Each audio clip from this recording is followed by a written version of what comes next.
I was thinking on the way here that it's just going through all these halls, that is seeing all these new devices that make our lives more comfortable, and so many people being attached, trying to push all the buttons. Truly, we think we live in an exceptional time, because every day we have something new, something that we believe is life-changing. But just for a moment, I thought about it while leaving the hotel. It's an old-fashioned building, now renovated. Let's go back 150 years ago. So can you imagine the shift from candles to electricity? Can you imagine what people could experience in the 19th century, all of a sudden having electricity, phones, radio, cars?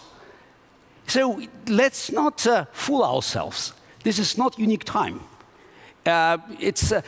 Obviously, it can affect more people at the same time, but still, technology making our lives more comfortable, so more entertaining, is not new. But at the same time, technology always threatened our lives, because we all know that every revolutionary technology could be used for destruction.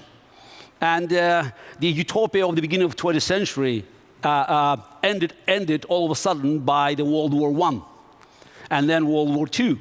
So that was somehow the continuation of the unsettled scores of the World War I. So I want to talk more about values and about human responsibility. And just briefly, I wanted to mention that the great Berliner, the founding father of AI, Joseph Weizenbaum, in his almost forgotten but prescient book, published in 1976, Computer Power and Human Reason, he talked about a very subtle difference between deciding and choosing. He made a very important argument that deciding is computational. That's for computers. But choosing is entirely human. We have to make choices. So that's why we have to be held accountable. And I will try just to merge these things: the rising power of computers, our expectations, but also the threats and the fears of humanity that is being fueled by the Hollywood movies and the doomsayers that are predicting that humanity will end because of technological progress. And at the same time, the timeless values that I believe will protect us if we find the right way of balancing the values that made us so successful and the technology that could either enhance these values, improve our lives, or to be used at a destructive end. So first, about my personal experience, because everyone wants to hear about it. And the picture you could see, actually, it shows an event in Hamburg, also in Germany, in 1985, in June. That was the beginning of my experience of facing the machines. You don't see machines on the picture. You see chess sets. But each of these 32 chess sets has been operated by a human player. The moves have been recommended by the computer. So maybe some of you are old enough in the audience to have these very ancient pieces of at that time we called high-tech chess playing computers, and some of them have been carried my name. So there were 4 leading manufacturers. Each of them provided eight models. So now I played an exhibition, going around the board and just making the moves. For me, it was an interesting experience, because from early days of computer science, the founding fathers of computer science, like Alan Turing, Claude Shannon, Norbert Wiener, they all believed that chess could be sort of ultimate test to reveal the secrets of human computer intelligence. So the day machines, for them it was when, not if. The day machine wins this battle against the best humans, that will be the dawn of artificial intelligence. So, and chess for a long time served as like in genetics, the fruit fly to test the ability of machines to compete with humans. So I faced these machines, 32 of them. I won quite handily all the games, because machines were weak. And at that time, we still, it was too early for us to realize that that's a normal pattern. So first, we believe for a machine it would be impossible. Then they're weak. It's a laughing stock. Then they become competitive.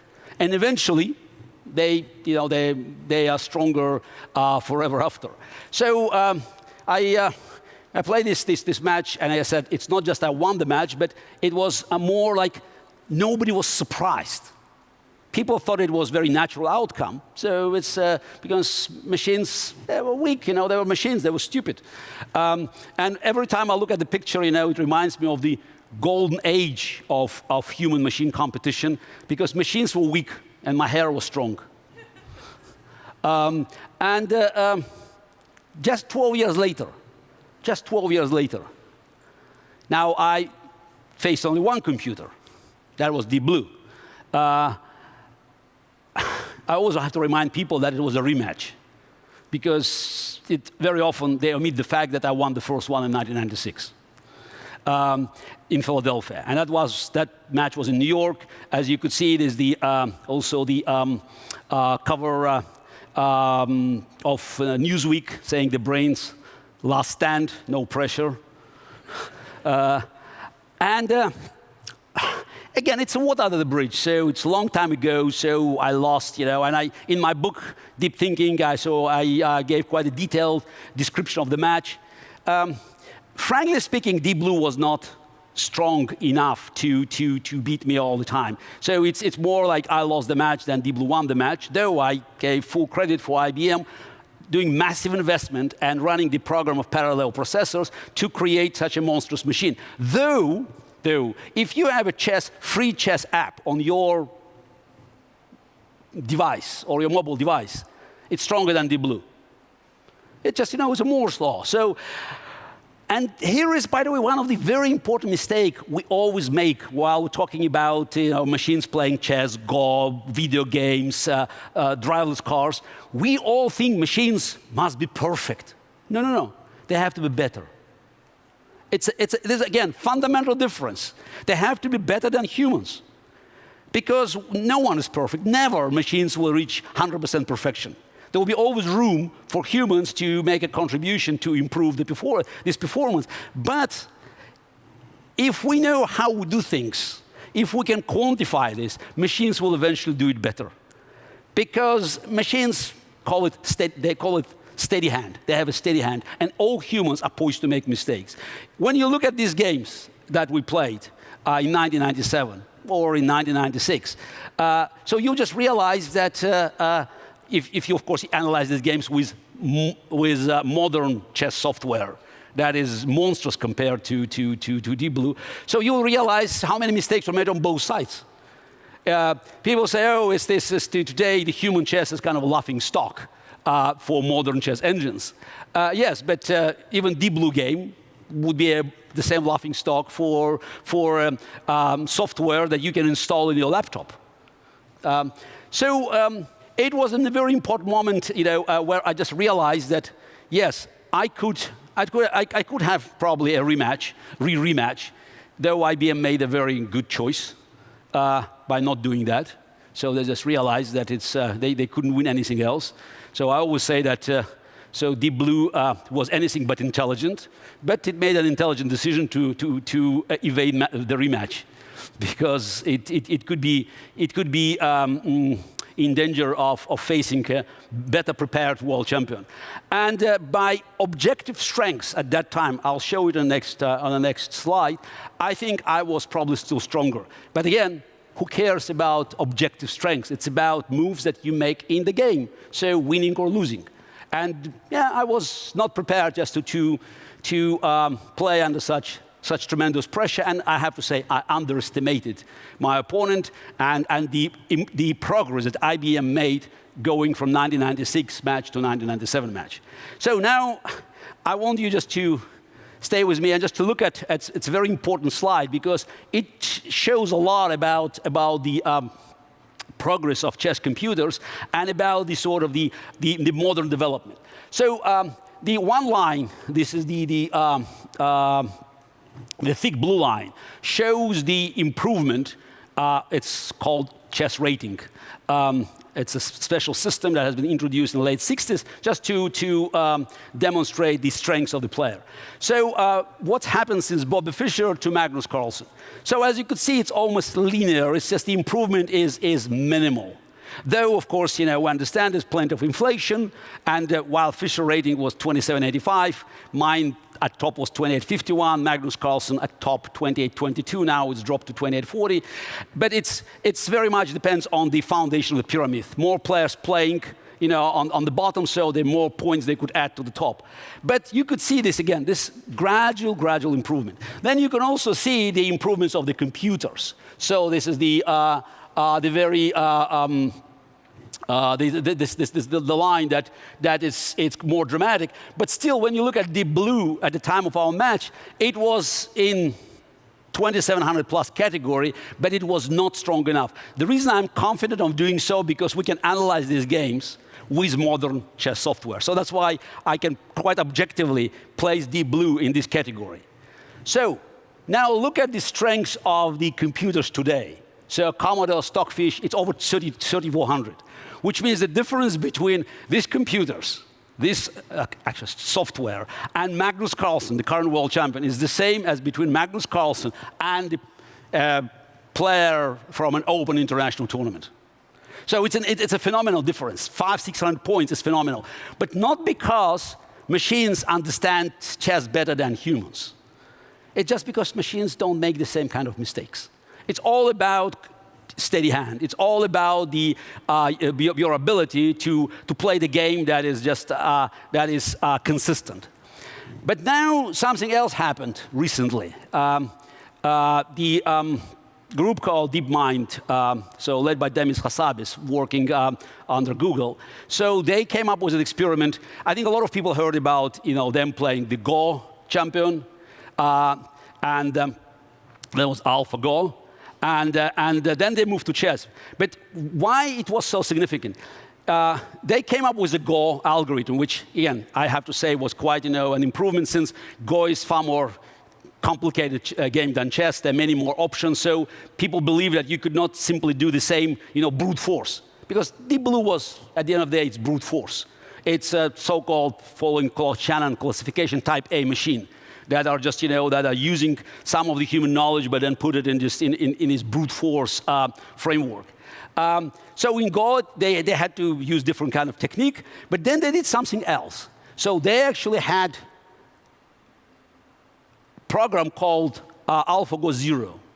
So the program that had just only rules of the game of Go, versus the program that had the rules of the game of Go and human knowledge accumulated from the top players. So then these machines played the match. Anybody knows the score? What's happened when AlphaGo Zero met AlphaGo? They played 100 games. Exactly, 100-0. AlphaGo Zero crushed AlphaGo, which meant that the human knowledge that has been accumulated in AlphaGo program was a liability. So then I challenged them as Hassabis to do the same with chess.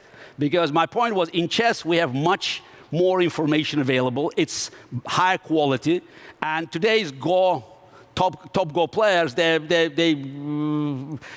you look at the objective strengths, they reflect probably the strengths of the chess players 200 years ago. So we collected much more data in chess. And this data will not be a liability as the information in Go. So they came up with AlphaGo Zero, Alpha Chess Zero. In 4 hours, just or so, 4.5 hours, AlphaZero, starting from the scratch, played 60 million games against itself. It came up with its own system of evaluation. And then it played Stockfish, one of the leading softwares, chess softwares. Yes, I have to say that the conditions were not perfect. They were not purely scientific. The Stockfish could be given a better hardware. I mean, there are many things, opening books. But still, it was quite impressive that they played 100 games, and Stockfish failed to win a single game. 28 losses, 72 wins, 72 draws. That's in favor of Alpha Chess Zero. Again, it's not the end of the world, but it just shows that we are moving into just a new era where it's not about us simply, accumulating some knowledge and using the brute force machines. It's about machines that will be able to generate their own data. After just going for hours and hours, but within the framework that we provide for them. So it's still important to recognize that Alpha Chess 0 was not playing from the scratch. It's still played by the rules we provided. So the future relations, in my view, between humans and machines will be based on this collaboration. We will have to provide the framework. Basically, what we'll have to do is to separate the endless space into the manageable frameworks and let machine operate on that. So again, some say it's a doomsday scenario.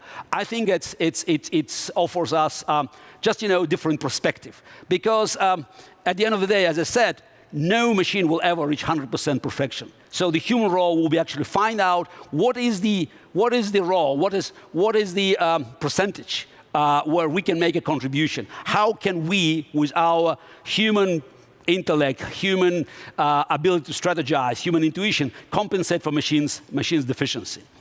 And now it brings us to actually to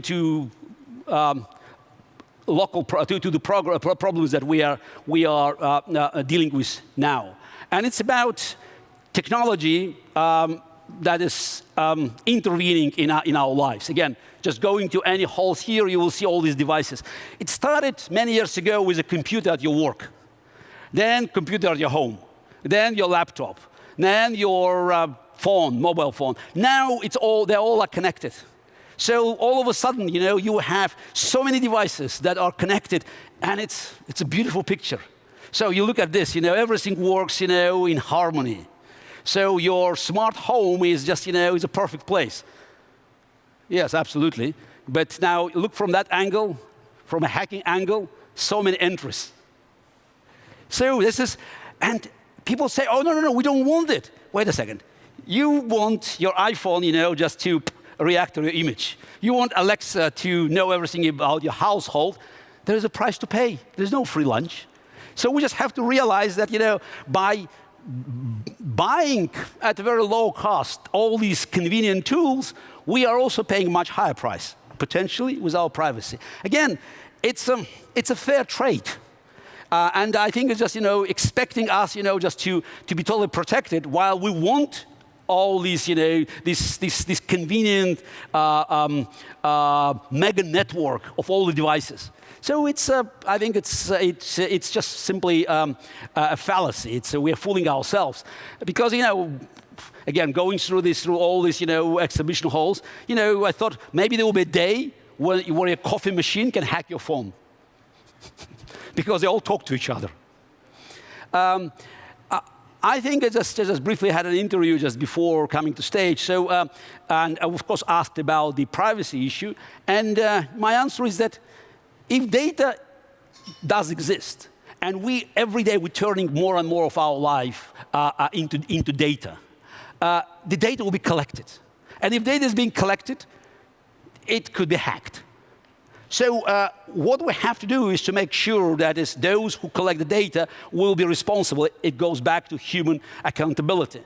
And we all should remember that Google data collection is not the same as Stasi data collection. And the data collection in America or Germany or the United Kingdom, while it might be unpleasant, is still not the same as data collection in China, Russia, and Iran.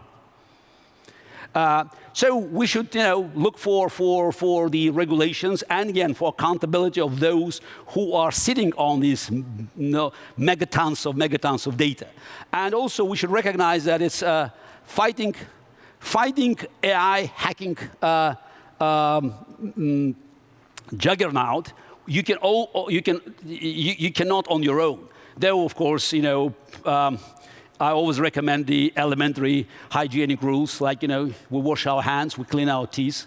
So, just don't make the same mistakes, because actually, I don't have my device in the pocket. So just make sure that, you don't make elementary mistakes with your device. Because many of the problems, I would say probably 90% of the problems we experience with the malware that infects our devices is because we don't care.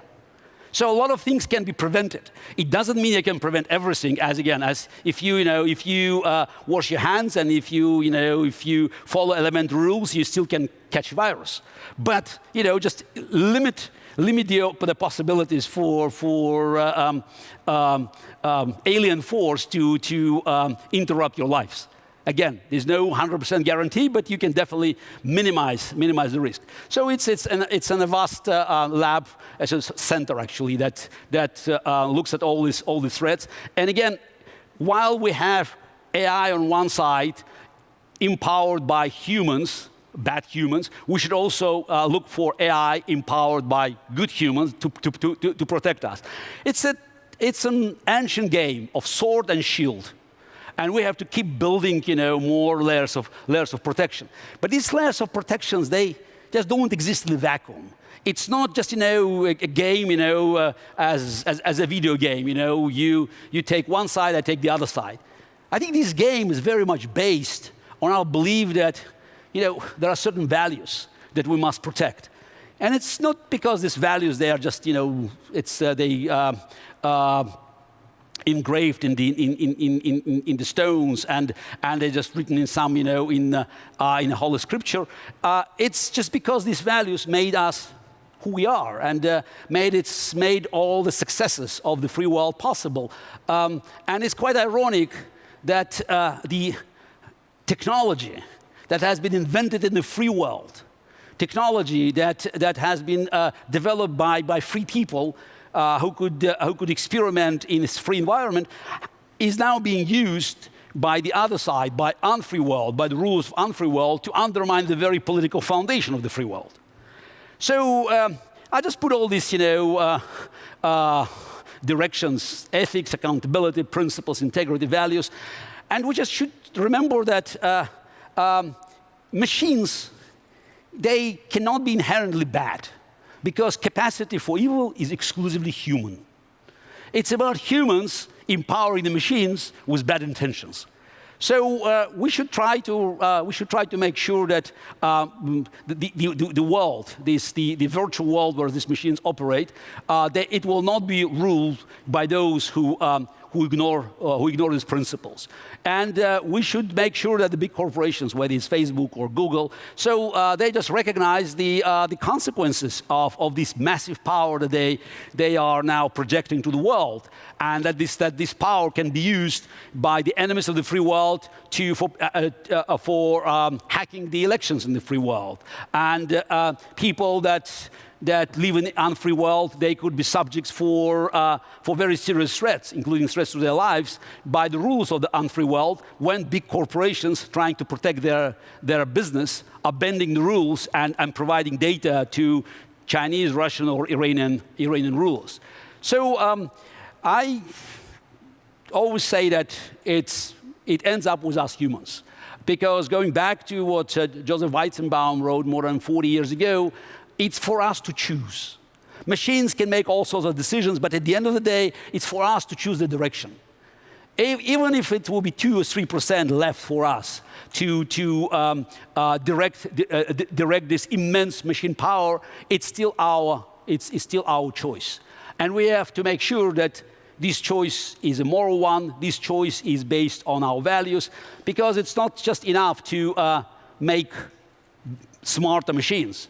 I think we have to make sure that these smarter machines will make our lives better and more secure, and will help us to move into the future, recognizing all the threats, recognizing that there's no free lunch, but still making sure that in overall balance, it will benefit us as individuals and humanity as a whole. Thank you.